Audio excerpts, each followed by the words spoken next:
कल वाली recording YouTube पर डली है।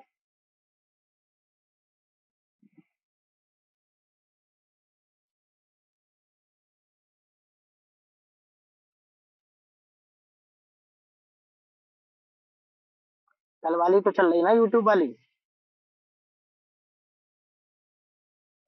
हाँ। अब सबरी रिकॉर्डिंग वो मोबाइल से ही करेंगे, यूट्यूब पे डालेंगे।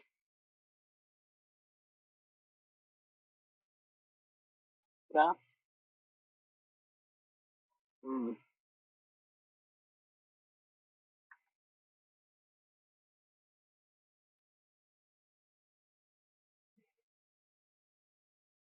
किस पे बना देते हो? अच्छा, ऐप का। इसमें थोड़ी। अरे तो इसमें ये फायदा है ना कि क्लासरूम एक ऑर्गेनाइज तरीके से होगी ना, क्लास स्टार्ट करी तो हम लोग पहले ही आगे ज्वाइन कर लिया। समझ रहे, लिंक वगैरह नहीं भेजनी पड़ती हर बार, क्लिक नहीं करना पड़ता, मतलब कि हर बार लिंक भेजे, इनवाइट भेजे।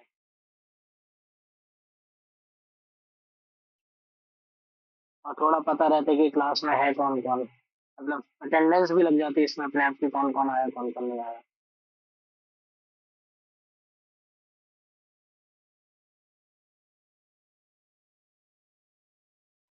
इस टाइप के जो क्वेश्चंस हैं ये बनते हैं कभी कभार, ठीक है, तो इनको देख लेना। तुम्हें एग्जाम आइडिया में इस टाइप के क्वेश्चंस मिल जाएंगे, कुछ प्रैक्टिस कर लेना। इस पूरे चैप्टर से ये मान लो कि न्यूमेरिकल इसी टाइप का ही बनता है। इसके अलावा बहुत रेयर चांस है कि न्यूमेरिकल बने, आगे कुछ फॉर्मूले लिखाएंगे तो उनसे बनी भाई है, छोटे मोटे।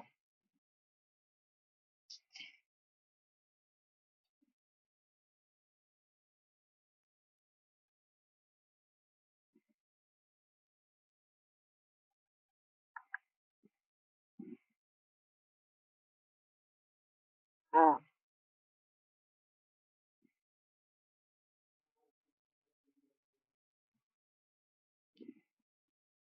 मैग्नेटिक फील्ड का ड्रॉ करना है। तो मैग्नेटिक फील्ड का ड्रॉ करोगे तो ये प्लस आई कैप होगा। तो ये ऐसे स्टार्ट करा दोगे इधर से, ऐसे ऐसे। ठीक है, ये होगी। मतलब ये जो है ये बाहर की तरफ आ रही है। इलेक्ट्रिक फील्ड कहाँ पे आ रही है? बाहर की तरफ। और ये जो मैग्नेटिक फील्ड है ये ऐसे जा रही है। ये है मैग्नेटिक फील्ड, यहाँ पे है मैग्नेटिक फील्ड बी नॉट।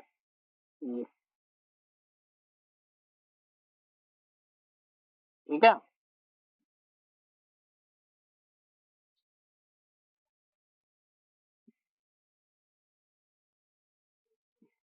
ये ये एक्स वाई, ये एस वेक्टर रिप्रेजेंट कर रहा है। ये बता रहा है कि वेव कौन से डायरेक्शन में प्रोपोगेट कर रही है। देखो एस वेक्टर अपन ने क्या लिया हुआ है? जे कैपिटल लिया हुआ है। समझ रहे हो? मतलब वेव जो है वो वाई डायरेक्शन में बढ़ रही है ऊपर की तरफ, ये बता रहा है।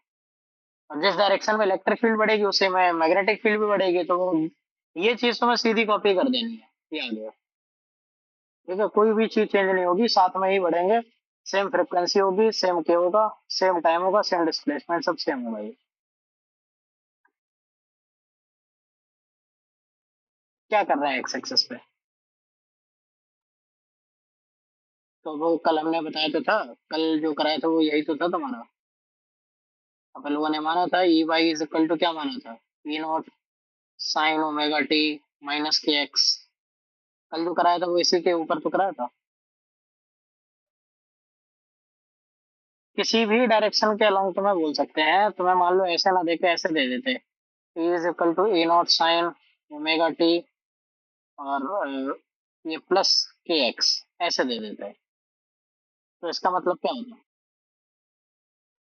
3D में क्या दे दी? किसकी किसकी? अरे नहीं, लाइन के लॉन्ग क्यों देंगे?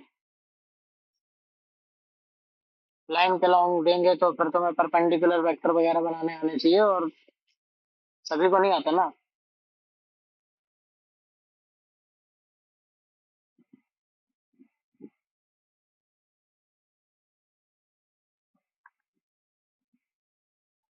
तो तुम्हारे 2-3 टॉपिक हो जाएगा बस। हाँ।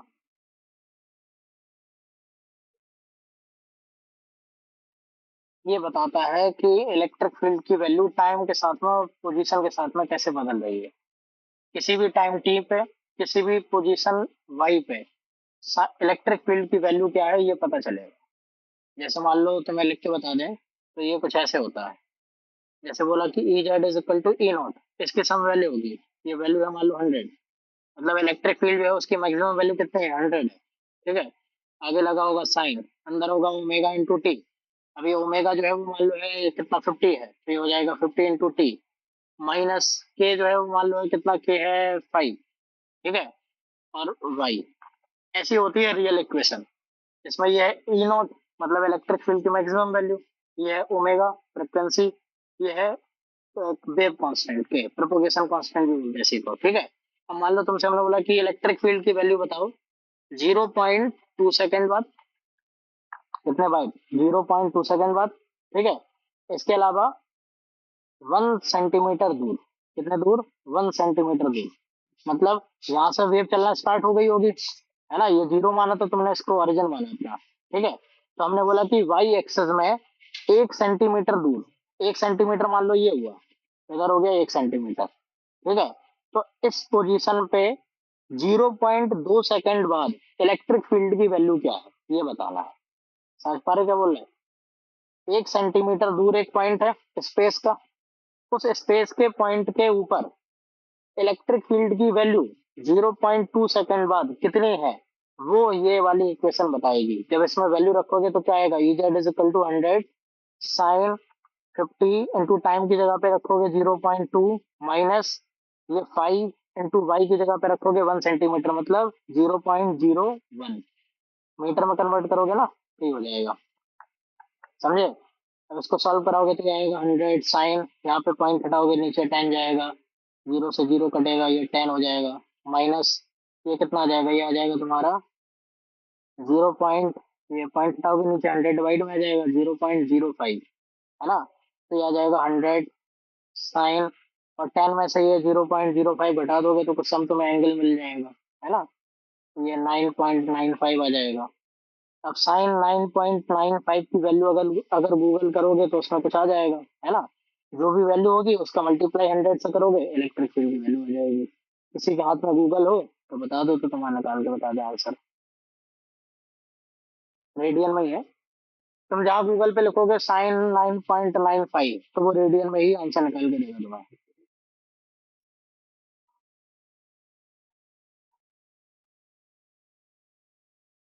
लैपटॉप वाले का ही मैंने सारा करा हुआ था कि जिसके हाथ में गूगल वो बताए। कितना आ रहा है, एक मिनट रुकना, 100 इंटू माइनस 0.501, हाँ यही तो हुआ ना। अगर मल्टीप्लाई कराओगे देखो, माइनस का है तो माइनस बाहर आ जाएगा, 100 से मल्टीप्लाई करा लोगे तो कितना आ जाएगा, 501, ऐसे तो नहीं 50.1, तो हुआ ना, तो -50.1 ये इलेक्ट्रिक फील्ड की वैल्यू आ जाएगी। समझ रहे हो? तो 0.2 सेकेंड बाद 1 सेंटीमीटर दूर, मतलब 1 सेंटीमीटर दूर स्पेस का एक पॉइंट होगा, उस पॉइंट के ऊपर 0.2 सेकेंड बाद इलेक्ट्रिक फील्ड की वैल्यू -50.1 है। -50.1 का मतलब है कि इलेक्ट्रिक फील्ड नेगेटिव डायरेक्शन में जा रही है, 100 का आधा, मतलब ये कुछ आधी वैल्यू, हाफ वैल्यू अचीव करेगा, है ना, मतलब ये वेव जो है वो पार्टिकल, ये वेव बनाओगे तो ये अभी ऊपर बढ़ चुकी होगी। समझ रहे हो? तो ये होता है। और ये वेव जो है इसको ये नहीं मान लेना कि ये वेव हमेशा ही ऐसी होती है। ठीक है, मतलब ये वाले पार्टिकल जो अभी ऊपर है ये तो देखो और ऊपर जाएंगे, है ना, ये वाले पार्टिकल नीचे आएंगे ऐसे करके, मतलब ये जो है पार्टिकल है, मतलब इलेक्ट्रिक फील्ड की वैल्यू, ऐसे वेव बनाते हो तो ये वेव में क्या होता है, ये वाला पॉइंट जीरो पे है, ये वाला पॉइंट मैक्सिमम पे है, ये वाला पॉइंट जीरो पे है, ये नेगेटिव में है ना, तो यहाँ पे देखो ये वैल्यू मैक्सिमम, तो ये क्या होगी अब थोड़े टाइम बाद कम हो जाएगी, है ना, तो इस वाले पॉइंट पे इलेक्ट्रिक फील्ड की वैल्यू कम होती जाएगी इधर पे। ठीक है। इधर की तरफ क्या होगा तुम्हारे बढ़ता इधर की तरफ कम होता जाएगा और इधर की तरफ बढ़ता जाएगा, ऐसे, है ना, फिर ये ऐसे होता जाएगा, मतलब ये ऐसे बढ़ेगा, ये फिर ऐसे बढ़ेगा, है ना, ये ऐसे होता जाता है। तो ये मतलब कांस्टेंट नहीं है कि तुम सोचो कि ये हर बार ऐसा ही दिखाई देता है। हर थोड़े टाइम बाद ग्राफ क्या होता है, बदलता है, ऐसे ऐसे वेव आगे बढ़ती है ना, तो कभी जो मैक्सिमम वाला पॉइंट होगा उसकी भी तो वैल्यू जीरो होगी ना, नेगेटिव में भी जाएगी, फिर जीरो होगी, फिर पॉजिटिव में मैक्सिमम, फिर जीरो, ऐसे करके। आए समझ में इक्वेशन का सिग्निफिकेंस क्या होता है? और ऐसे टाइप के कुछ, क्या, ओमेगा टी फ्रिक्वेंसी नहीं है। ओमेगा में है, ओमेगा में फ्रिक्वेंसी होती है। ओमेगा जो होता है वो किसके बराबर होता है? 2 पाई न्यू के बराबर होता है ना। करो, है ना। तो ओमेगा में फ्रिक्वेंसी है, ओमेगा टी फ्रिक्वेंसी नहीं है। ओमेगा इंटू टी तो एंगल है, ये तो एंगल होता है। याद करो। अरे यार, क्या 3.14 नहीं, ये तो मैं कभी भी इतना कॉम्प्लिकेटेड बना के नहीं देंगे। वो तो हमने एक रैंडम कोई वैल्यू मान लिया ना, तो इस वजह से ऐसा आया। तुम जब इसको सॉल्व कराओगे, अगर तुम्हें क्वेश्चन में गिवन होगा, तो वो हमेशा तुम्हें वो वही जानी पहचाने पाई/2, पाई/3 ऐसा कुछ मिलेगा। समझ रहे हो?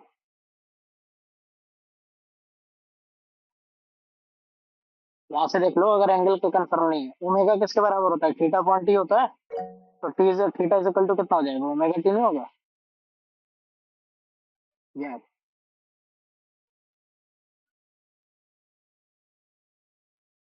Angular displacement. अरे एंगुलर डिस्प्लेसमेंट मतलब एंगल ही तो होता है ना। साइन में अगर अंदर एंगल होगा तभी तो सॉल्व कर पाओगे ना। के वाई भी एंगल है, के वाई भी एंगल होता है। के इंटू वाई जो होता है वो भी एंगल होता है। के अभी इनकी वैल्यूज के ऊपर आ रहा है, के की वैल्यू अभी नहीं बताई, हम ना बताएंगे अभी। इतना नोट कर लिया, सभी ने हटा दें।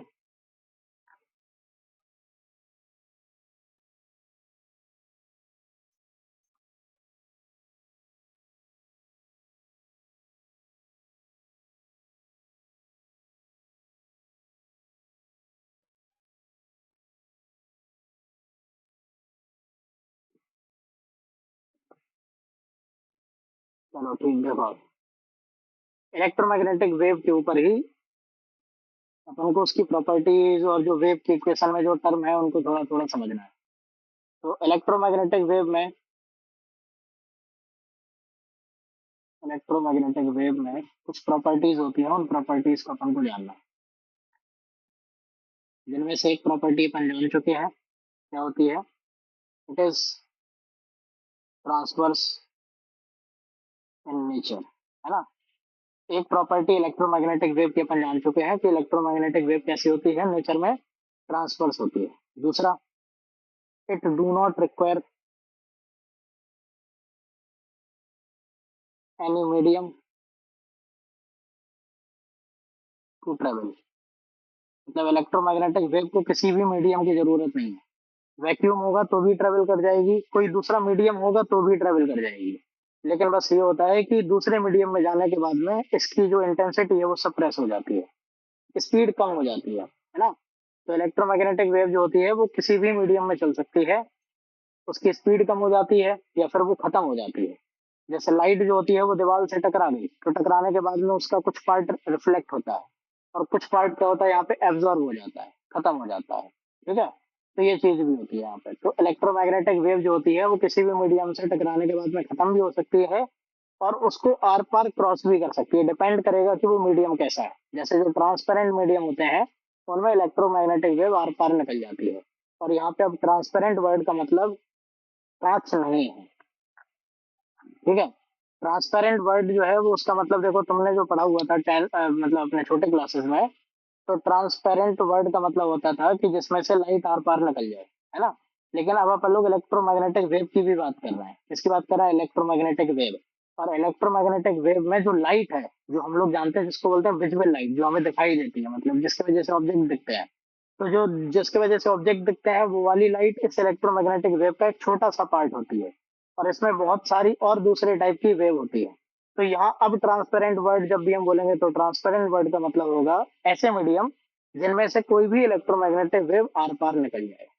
ठीक है, जैसे कांच जो होता है उसमें से लगभग सभी इलेक्ट्रोमैग्नेटिक वेव आर पार निकल जाती है। तो हम लोग बोलते हैं कि कांच जो है वो ट्रांसपेरेंट मीडियम है। ठीक है, अब जैसे दरवाजा है, तो तुम अपने घर का दरवाजा बंद करते हो तो लाइट जो है वो उसके आर पार नहीं जाती है। लेकिन वो जो कौन सी लाइट आर पार नहीं जाती, वो कौन सी होती है? Visible light. मतलब इस इलेक्ट्रोमैग्नेटिक वेव का एक छोटा सा पोर्शन जो होता है वो दरवाजे के आर पार नहीं जाता है। लेकिन तुम्हारे मोबाइल में नेटवर्क तो आता है ना। और जो तुम्हारे मोबाइल का नेटवर्क होता है वो भी क्या होता है, इलेक्ट्रोमैग्नेटिक वेव। तो मोबाइल के नेटवर्क के लिए वो जो दरवाजा होगा वो ट्रांसपेरेंट होगा। ठीक है। तो उसके लिए वो ट्रांसपेरेंट की डेफिनेशन बदल जाएगी। जैसे गामा रेज होती है, तो गामा रेज जो होती है वो लगभग हर एक बाउंड्री को क्रॉस कर जाती है, लेड वगैरह की बाउंड्री को छोड़कर। तो उसके लिए लेड को हटा दो या फिर और भी कुछ जो मटेरियल्स होते हैं उनको हटाने के बाद में लगभग सभी मटेरियल गामा रेडिएशन के लिए कैसे होती है, ट्रांसपेरेंट होती है, क्योंकि वो अगर दीवार होगी तो दीवार को भी आर पार कर जाएगी। और एक बहुत इंटरेस्टिंग बात हमको बताया, जैसे मान लो कि तुम विजुअल लाइट में देखते हो तो तुम्हारे लिए कांच कैसा है, ट्रांसपेरेंट। मतलब तुम कांच के उस तरफ का देख सकते हो। ठीक है। अब जैसे कुछ जानवर जो होते हैं वो क्या करते हैं, वो विजुअल लाइट के अलावा कुछ दूसरी रेडिएशंस को भी देख सकते हैं। मतलब उनकी आंखों में ऐसे सेंसर हैं जो दूसरी रेडिएशन को भी देख लेंगे। अब मान लो कि दीवार के उस तरफ से किसी ने उस रेडिएशन को मारा, या फिर मतलब कोई ऑब्जेक्ट ऐसा है जिसके अंदर से मान लो इंफ्रारेड रेज निकल रही है, और वो इंफ्रारेड रेज जो है वो इस दीवार को क्रॉस करके इस साइड आ गए। तो वहां पे क्या होगा कि वो जो आदमी होगा वो इस दीवार के आर पार देख सकेगा। मतलब वो जानवर क्या करेगा, इस दीवार के आर पार देख सकेगा। उसके लिए ये दीवार कैसे हो जाएगी, ट्रांसपेरेंट हो जाएगी। और ऐसा वास्तव में होता है। कुछ जानवर ऐसे होते हैं जो अपने लिए जो ओपेक ऑब्जेक्ट है उनको भी मतलब उनके भी आर पार देख सकते हैं, क्योंकि वो विजुअल लाइट के अलावा और भी इलेक्ट्रोमैग्नेटिक वेव को देख सकता है जिनको अपन लोग नहीं देख सकते। ठीक है। तो यहाँ ट्रांसपेरेंट वर्ड का मतलब अब वो है कि अगर ऐसा कोई मीडियम है जिसको इलेक्ट्रोमैग्नेटिक वेव क्रॉस करेगी तो उसको अपन लोग क्या बोलेंगे, ट्रांसपेरेंट। क्लियर है सभी को?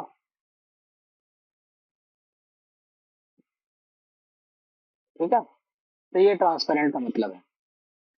और दूसरा, तीसरा part, EM wave travels with a speed of 3 into 10 to the power 8 metre पर second in vacuum. Electromagnetic wave जो होती है वो वैक्यूम में कितनी स्पीड से ट्रेवल करती है, 3 into 10 to the power 8 metre पर सेकेंड। और यहाँ पे हर एक इलेक्ट्रोमैग्नेटिक वेव की बात हो रही है। तुम आगे जो टाइप पढ़ोगे इलेक्ट्रोमैग्नेटिक वेव के, उनमें से जितनी भी इलेक्ट्रोमैग्नेटिक वेव है वो सभी वैक्यूम में सेम स्पीड से चलती हैं, जो कितनी होती है, 3 into 10 to the power 8 metre पर सेकेंड। लेकिन जैसे ही वो किसी मीडियम में एंटर करती हैं, तो उस मीडियम में जाने के बाद में उन इलेक्ट्रोमैग्नेटिक वेव की स्पीड जो होती है वो बदल जाती है। ठीक है क्या? एक मीडियम से दूसरे मीडियम में लाइट इलेक्ट्रोमैग्नेटिक वेव जाएगी तो उसकी स्पीड क्या हो जाएगी, कम हो जाएगी। और ये किसी भी इलेक्ट्रोमैग्नेटिक वेव के ऊपर काम करता है, जिसको तुमने 10th क्लास में रिफ्रैक्शन नाम से पढ़ा हुआ था। पढ़ा था ना रिफ्रैक्शन? इसमें लाइट एक मीडियम से दूसरे मीडियम में जाती है, उसकी वेलोसिटी में चेंज आता है। पढ़ा था ना? तो उसको अपन लोगों ने रिफ्रैक्शन नाम दिया था। तुम वहां पे लाइट के अलावा कोई भी इलेक्ट्रोमैग्नेटिक वेव रखोगे वो सेम प्रॉपर्टी शो करेगी। अगर लाइट की जगह पे तुम इंफ्रारेड रेडिएशन भी रखोगे तो उसमें भी वही सेम एंगल आई और एंगल आर बनेगा। Sine I upon sine R कराओगे, उसका भी रिफ्लेक्टिव इंडेक्स निकल के आएगा। सब चीज सेम होती है। आए समझ में क्या? बस स्पीड अलग अलग होती है। लाइट की स्पीड अलग हो सकती है किसी दूसरे मीडियम में, इंफ्रारेड लाइट की अलग स्पीड हो सकती है, गामा रेडिएशन की अलग हो सकती है। वो डिपेंड करता है कि उनकी वेवलेंथ क्या है। किस पर डिपेंड करता है, वेवलेंथ क्या है। तो ये एक और इम्पोर्टेंट पॉइंट है। While entering some other medium,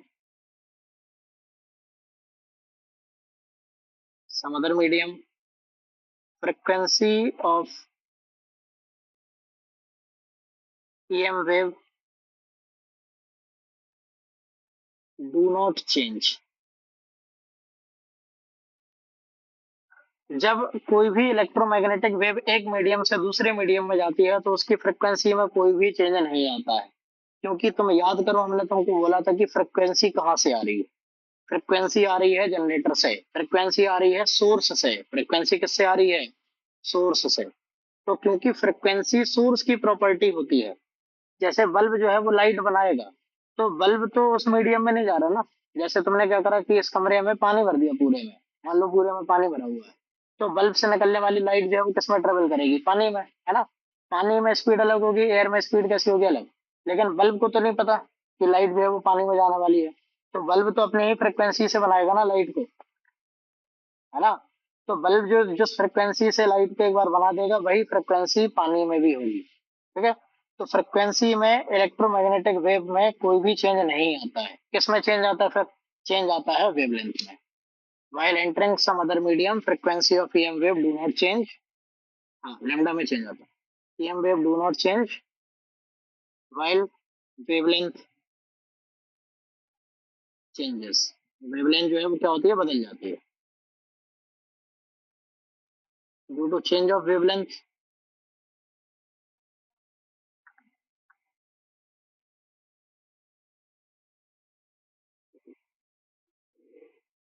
क्या हुआ?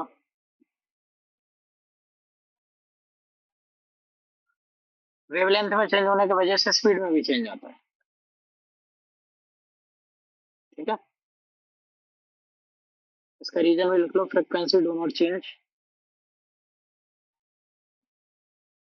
As it is property of source.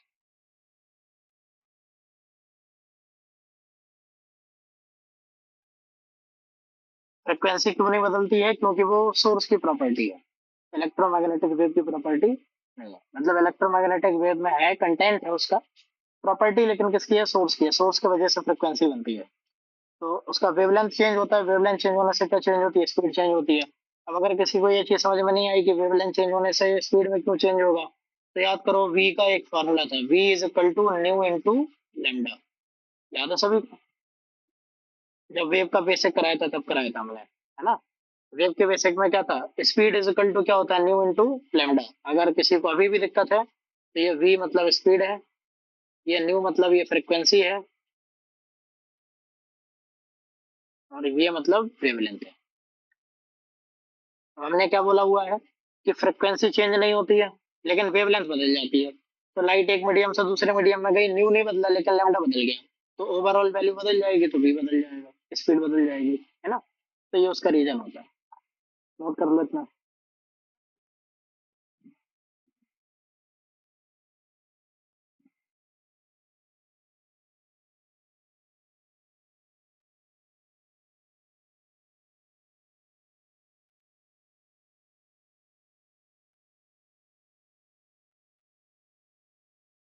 चलो ठीक है, तो आसान उसमें कुछ। हाँ, क्या बोल रहे हो? मीडियम में जाने के बाद में क्या चेंज हो जाएगा? हाँ, ये बदल जाएगा। मैक्सिमम वैल्यू इलेक्ट्रिक फील्ड और मैग्नेटिक फील्ड दोनों की कम हो जाएगी, तो ओवरऑल तुम्हारा जो स्मॉल भी है तो बदल जाएगा, सी नहीं रहेगा फिर। वैक्यूम में बी नॉट और ई नॉट मैक्सिमम होता है। वैक्यूम के अलावा किसी भी दूसरे मीडियम में बी नॉट और ई नॉट भी कम हो जाता है।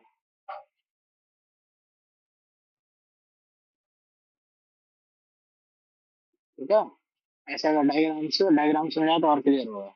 जैसे मान लो कि एक ये दीवार है, ये बाउंड्री है किसी भी मीडियम की, और यहाँ से एक इलेक्ट्रोमैग्नेटिक वेव आ रही है ऐसे, तो उसकी मैक्सिमम वैल्यू देखो ये है ना? इतने ऊंचाई पे है। इस मीडियम में जाने के बाद में फ्री इलेक्ट्रोमैग्नेटिक वेव ऐसी हो जाएगी, इस तरीके से। ठीक है, मतलब मैक्सिमम वैल्यू बदल गई यहाँ पे, देखो मैक्सिमम वैल्यू कैसे होगी? कम हो गई क्या? और सेम ऐसे ही मैग्नेटिक फील्ड के साथ में भी होगा कि ऐसे साइड से मैग्नेटिक फील्ड होगी ऐसे करके, है ना? ये इस वाले मीडियम में जाएगी तो यहाँ पे छोटी हो जाएगी ऐसे।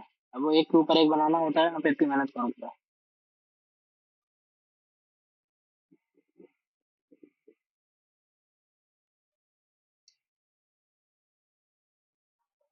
जिनका नोट हो जाए तो वो एक वैल्यू सॉल्व करना, 1 upon under root of mu naught into epsilon not.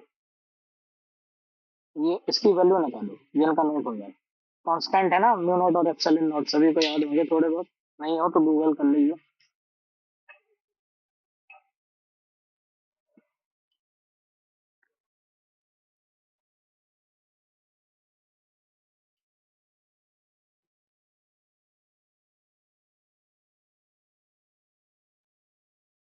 चलो अब नोट हो गया होगा, है ना? अब नोट हो गया होगा सभी का। अब यहाँ से अपन को क्या निकालना है? ये जो हमने नया टर्म तुमको बताया, 1 upon mu naught into epsilon not, इसकी वैल्यू निकालनी है। चलो देखो, हमने बोला कि वैल्यू निकालो 1 upon under root of mu naught into epsilon naught की। वैल्यू जिनको याद है अच्छी बात है, जिनको नहीं याद है कोई दिक्कत नहीं, क्योंकि तुमसे कभी पूछेंगे नहीं कि इसकी वैल्यू निकालो। ठीक है, देखो ये हमने केवल कराया, तो अब यहाँ पे देखो 1/म्यू नॉट, म्यू नॉट की वैल्यू क्या होती है? 4 pi into 10 to the power -7, ये होती है वैल्यू किसके? म्यू नॉट की। कांस्टेंट कोई भी याद करने की जरूरत नहीं, हम फिर बता रहे हैं, ये केवल हमने पूछ लिया है ताकि इससे रिजल्ट जो जो निकले वो याद रहे। सारे कांस्टेंट तुम्हें पेपर के पहले पन्ने पे गिवन होंगे, अगर नहीं गिवन है तो क्वेश्चन के साथ में जिस क्वेश्चन में जो कांस्टेंट आएगा वो गिवन होगा। एप्सिलॉन नॉट की वैल्यू क्या होती है? 8.85 इंटू 10 टू द पावर -12। ठीक है, ये होती हैं वैल्यूज। इसको अगर सॉल्व कराओगे तो कितना आंसर आ रहा था? किसी ने बताया था?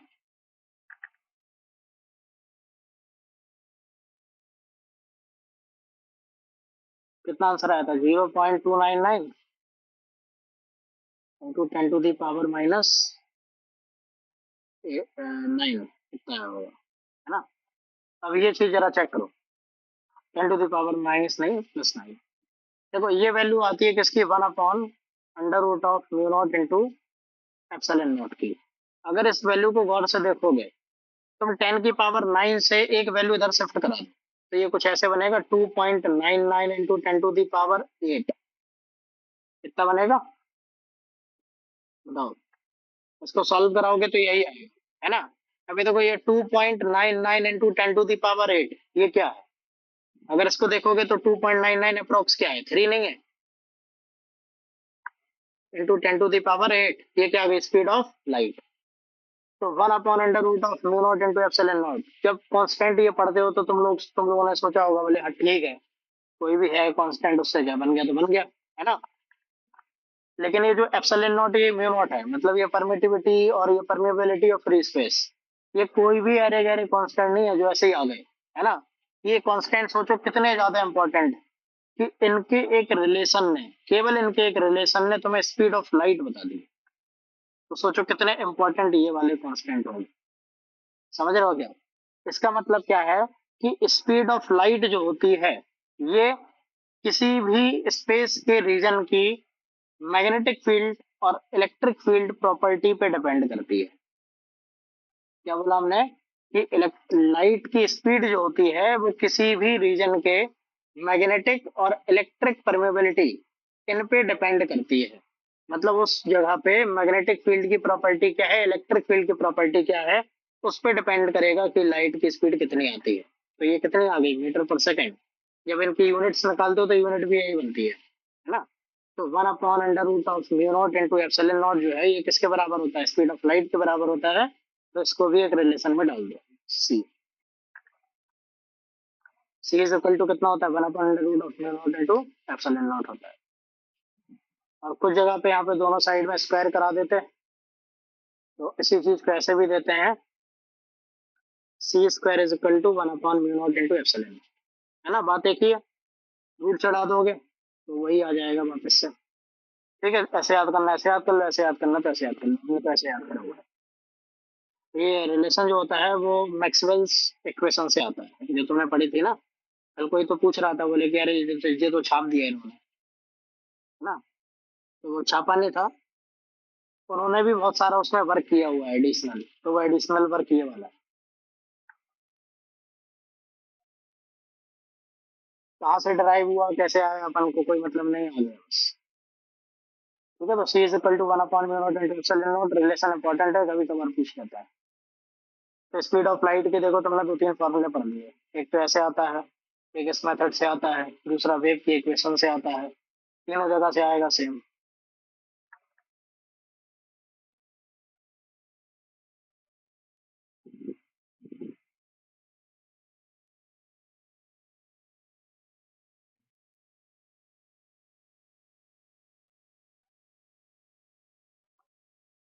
छुट्टी का कितना होगा? सामने हो गया, एक आखिरी प्रॉपर्टी करते हैं, ठीक है, 2 मिनट की प्रॉपर्टी, और उसके बाद में एक टेबल है वो और बनवाएंगे कल, बस तो कल खत्म हो जाएगा। ठीक है, ये हटा दें? नहीं, वो टेबल में टाइम लगेगा, समझाना पड़ेगा, 8 टाइप की वेव होती है।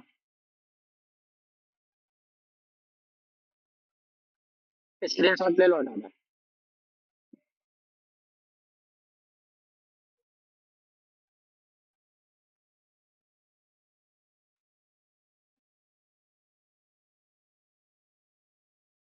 ठीक है, चलो हम लोग इसकी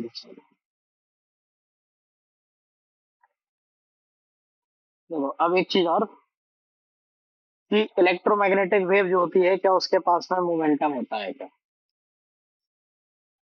तो ईएम वेव कैरी मोमेंटम।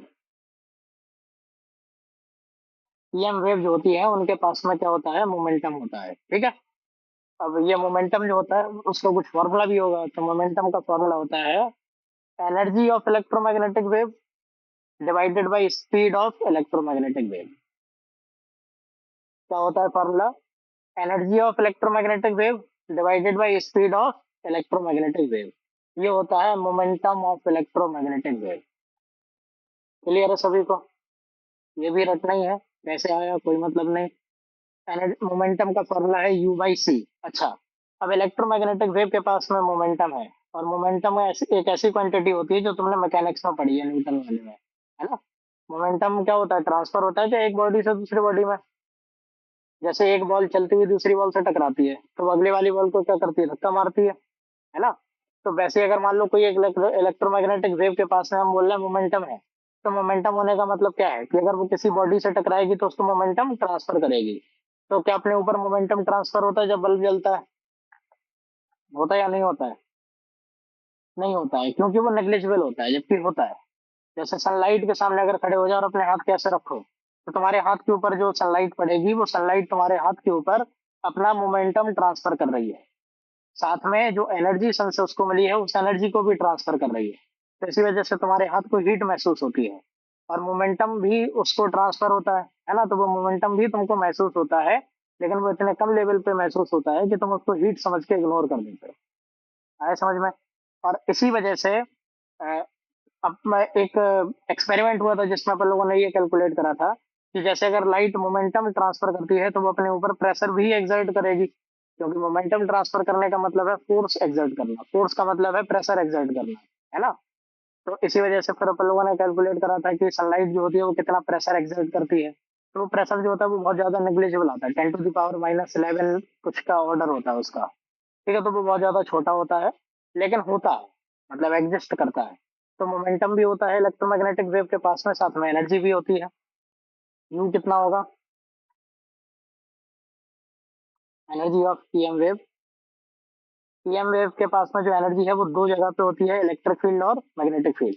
क्योंकि ईएम वेव में है तो वही दो चीज है ना, एक तो इलेक्ट्रिक फील्ड और दूसरी कौन है, मैग्नेटिक फील्ड। तो energy of EM wave is contained in electric field and magnetic field, ठीक है। तो ईएम वेव जो है उसकी एनर्जी किसके अंदर होती है, इलेक्ट्रिक फील्ड में होती है, मैग्नेटिक फील्ड में होती है। क्या कोई फॉर्मूला याद है जिससे तुम्हें पता चले कि इलेक्ट्रिक फील्ड और मैग्नेटिक फील्ड की एनर्जी क्या है? कोई भी बताओ। एनर्जी ऑफ इलेक्ट्रिक फील्ड किसी को पता हो? Energy of magnetic field. क्या कोई ऐसे एनर्जी का फॉर्मूला पढ़ा हुआ है जिसमें तुम्हें जो है वो इलेक्ट्रिक फील्ड गिवन हो, मतलब केवल इलेक्ट्रिक फील्ड उस फॉर्मूले में हो? पढ़ा हुआ? कौन सा? क्या? हम ये पूछ रहे हैं कि क्या एनर्जी से रिलेटेड कोई ऐसा फॉर्मूला पढ़ा है जिसमें केवल इलेक्ट्रिक फील्ड हो?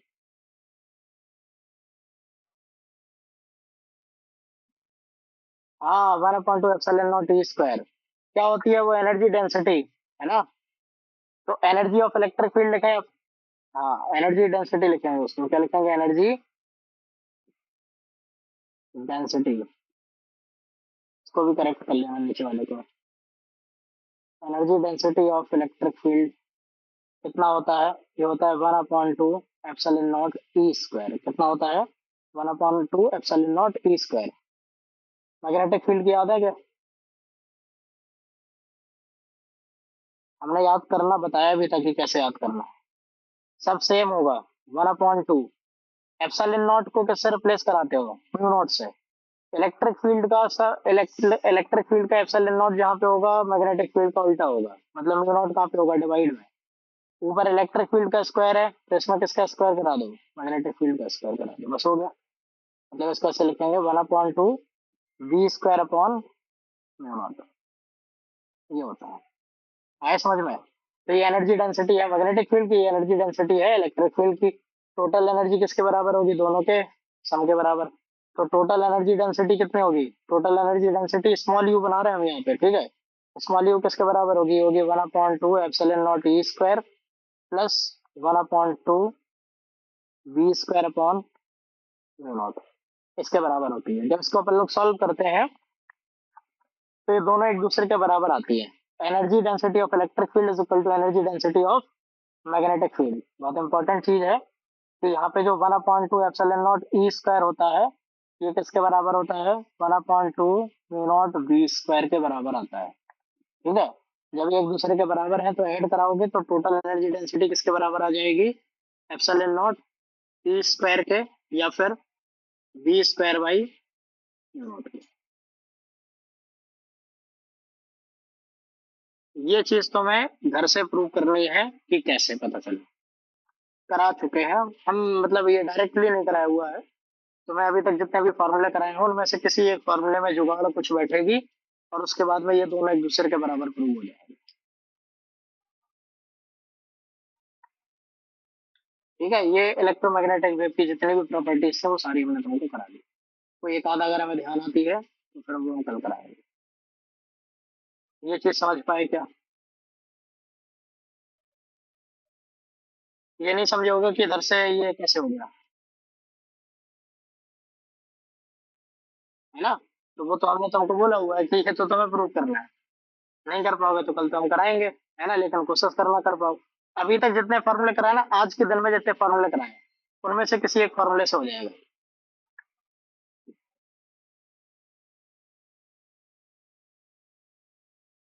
क्या? एनर्जी डेंसिटी याद है? कैपेसिटर की एनर्जी डेंसिटी कराई थी, है ना। 1/2 सी वी स्क्वायर वाले फॉर्मूले में वॉल्यूम को डिवाइड करा के ये वाला फॉर्मूला बनाया था, 1/2 एप्सिलॉन नॉट ई स्क्वायर। और सेम ऐसे ही हमने देखो इंडक्टर के केस में मैग्नेटिक फील्ड में वहां पे निकाली थी एनर्जी डेंसिटी, तो 1/2 v square by mu naught आया था। वही तो है। इलेक्ट्रोमैग्नेटिक वेव में क्या क्या होता है? इलेक्ट्रिक फील्ड होता है, मैग्नेटिक फील्ड होता है। तो इलेक्ट्रिक फील्ड की एनर्जी डेंसिटी ये होती है, मैग्नेटिक फील्ड की ये होती है। और इलेक्ट्रोमैग्नेटिक में क्योंकि यही दो चीजें हैं, तो टोटल एनर्जी इन दोनों के सम के बराबर होगी, ठीक है। तो टोटल एनर्जी डेंसिटी इन दोनों के सम के बराबर, और ये इंडिविजुअली एक दूसरे के बराबर होते हैं। मतलब 1/2 epsilon naught E square 1/2 mu naught into v square के बराबर होता है, ठीक है। तो फिर वहां से अपन लोगों ने क्या करा? दोनों को ऐड कर दिया। तो 1/2 epsilon naught E square plus 1/2 epsilon naught E square, क्योंकि इसके जगह पे तुम ये लिख सकते हो ना, बताओ। तो 1/2 epsilon naught E square plus 1/2 epsilon naught E square करोगे तो कितना हो जाएगा? हाफ प्लस हाफ कितना होता है? फुल।